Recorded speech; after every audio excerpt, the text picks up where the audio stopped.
Blessings everyone, it's that time again for my end of the year super sale. 30-minute consultations, normally priced at $77, are now only $55, or you can get a certificate at the sale price and redeem it at a later date. Sale ends December 21st, so you want to take advantage of it while it's here. Go on ahead to my website, integrativemysticism.com.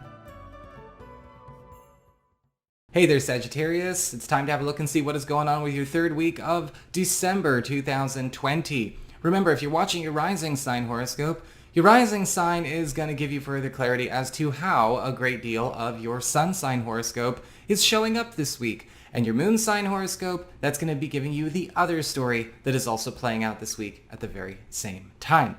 And so when it comes to this week, your main theme is the Five of Swords in reverse. So there's going to be a lot of healing going on this week, a lot of reconciliation, a lot of conflict resolution.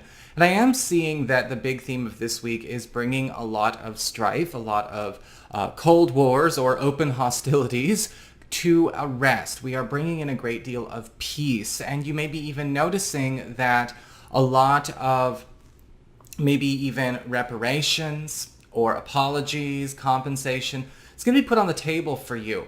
But it might be a little bit of a challenge, right? What if we're not ready to make peace? Well, peace should be the goal. You know, if you're addicted to fighting, or there's the illusion of fighting being therapeutic or harming being therapeutic or revenge being therapeutic, there is going to be some internal work that needs to be done across the board.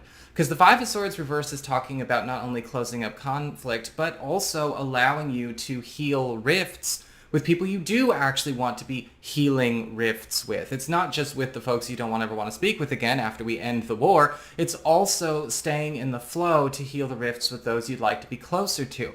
And that requires across the board, right, complete consistency when it comes to the healing that you're going to be doing. You can't, hold the vibration of still being angry here and carrying it over to a place where you don't want things to be angry anymore or hurt anymore. And that's kind of the lesson that's coming through with this, right? What vibrations do we carry from place to place to place, unbeknownst to us? We have a chance for some deep healing, deep patching up, and of course, resolution here. As we get onto your personal shift, or not your personal shift, that's way at the end. I was looking down the bottom right. As we get on to your personal responsibility card, what you need to be taking responsibility for if you want to have the highest week possible, you have the Two of Cups upright. And so this is a week where Sagittarius people are going to need to be paying attention to where the walls do need to come down so there can be the open-hearted sharing, right? No false self, no artificial empowerment, no, making sure that we don't present anything that could be seen or by the universe, as sort of a rejection of an opportunity for connectivity. Because the Two of Cups is all about open-hearted sharing, getting closer, building new commitments, healing friendships, bonding, all kinds of beautiful stuff like that. And with the Two of Cups upright, it is about complete vulnerable connection. Not vulnerable as in ready to be hurt, but vulnerable as in not holding back or cheating anyone else out of love, as well as not allowing ourselves to be cheated out of love. The Two of Cups is giving an opportunity for everyone in your life to start showing up in a more emotionally sincere, generous, but also at the same time demonstrative way. And you're going to want to make sure that, of course, if you want to encourage that, you have to express that as well. And so there's so much peace, so much healing, so much love, so much connectivity going on this week for you.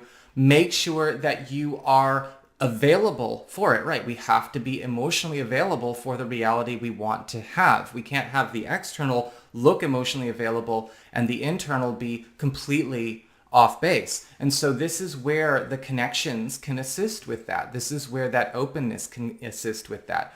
Because you're going to be finding that also redefining a lot of relationships is going to bring them into a better manifestation or better presentation of themselves or expression of themselves as well. As we get on to your material shifts, what's going on with you? when it comes to your job, your material abundance, your money, resources, all of that, you've got the Death card upright. And this does actually bring to a close a chapter of your either your work life or possibly something going on. I'm seeing this could be for some of you in a living situation or maybe a property situation that you've already maybe been seeing coming, right? The Death card is never a surprise. You know, it's kind of like you can't really surprise a person who's in denial either. They just have to admit it. People around you may have those kinds of feelings as well, but I don't see this as a negative end. I'm seeing a transition, the end of a project, the end of a commitment, or the end of an arrangement that is actually freeing you up. I do see some of you being able to actually finally make a transition to a position, whether it's through a transfer, a movement of divisions, or the acceptance of a new role, a new job, or a new space. Also being made perfectly clear this week, whether it's clearing the board and bringing it in at the same time, or bringing it in and having it displace what you've walked into this week with. Of course, that will remain to be seen. Don't forget your rising and your moon sign. But with the Death card, I do feel that even if some of you are not actually leaving a space, the space around you is going to be transitioning. You may be finding out a boss is quitting or retiring, a business partner's got to take a step down, something possibly even going on with neighbors or landlords. Your entire material landscape is going through a natural transition into something that I feel very strongly with the Two of Cups and the Five of Swords reversed is a healthier and much more, let's just say, generous and prosperous way, something that is actually going to hold space for more for you this week.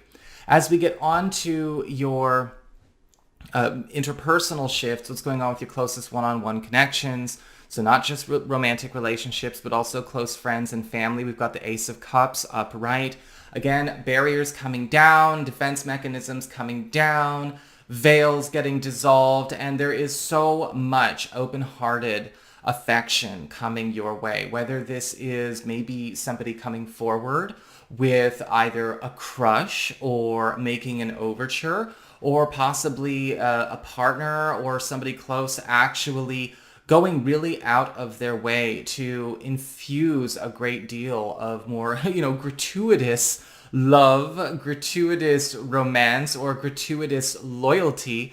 And when I say gratuitous, it's because it's just totally, it seems unprovoked. It's like, look, I'm not doing this because I'm trying to get you to do something. I'm doing this because I want to have a relationship where this heightened level of sentimentality is normal. And so this is a gift that is being offered to you, right? There's that sweetness coming in, washing away a lot of the old elements or the old paradigm of this relationship, or many, because this could be across the board. It could be love and family and friends. It doesn't have to be reserved to one space, but you're actually getting a new beginning, right? A new chapter opening up here, because this sets a whole new precedent for the way you're relating to these people, or how you're carrying on your love life if it's somebody completely brand new.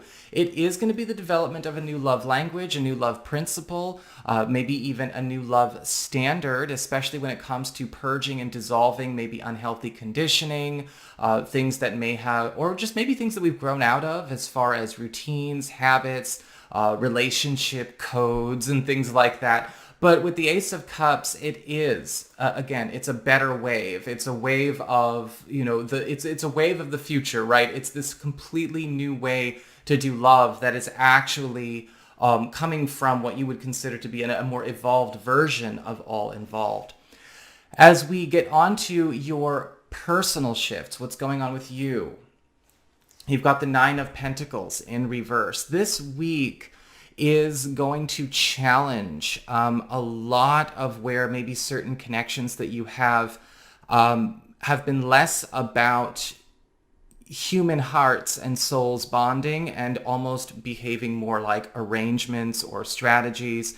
And with the Nine of Pentacles reversed, it's destroying that which ultimately was being handled like a business, or being handled with too many steps, or too many different kinds of, let's just say too many specs, right? It's kind of like how You want to bring a level of humanity and higher love into your whole life. Well, if that's the case, you can't go around handling everything like a corporate administrator. You can't go around handling everything like a military officer, right? Because those are service to entity expressions that are really meant to be a service to the work that they are doing.